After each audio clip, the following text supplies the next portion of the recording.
So yan mga kamortals, ayan.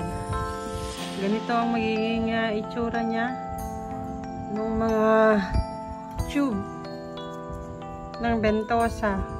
Yan. Iba-ibang sizes. Merong small, may medium, may large. Yan. Ito siya. O, kita nyo, namumula na yung kanyang balat. Maganda raw pang absorb ng lamig sa katawan. Ayan.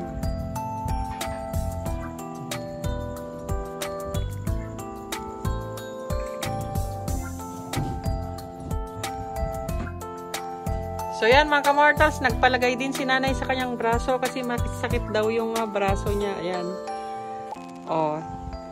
Tapos tignan nyo kay Sir Tears. Oh, di ba? Oh, nagpalagay din ako sa akin kasi kumikirot dyan banda. Ay, nararamdaman ko yung kirot niya, siko. Ano ko nasusufan na lang. Masakit siya. Ayan oh. Mataki, lang. Alam mga kamortals, ganito po ang technique. Yan. Lumipas na po yung 30 minutes. Pwede na po natin tanggalin. Ganito lang po gagawin natin, oh. Pipindutin mo lang siya. Ay, ipupul mo lang pala siya, pull. Yun, oh. So, pag na-pull nyo siya, maglo-loosen up.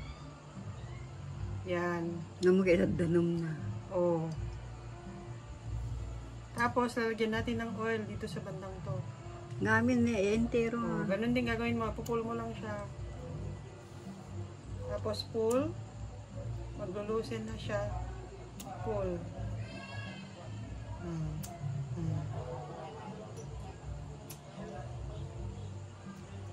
Ito yung matim dito.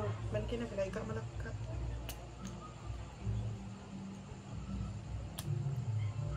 Yan.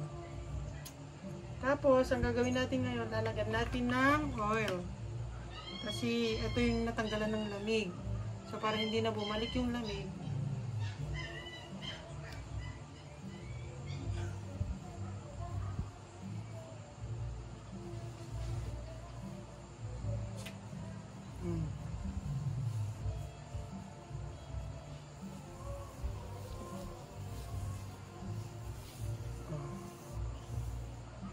okay na. Okay mo. So yan mga kamortals, ganyan na po yung outcome after na mabentosa. Yan, mamula-mula po yung kanyang balat. Yung natanggalan ng tube.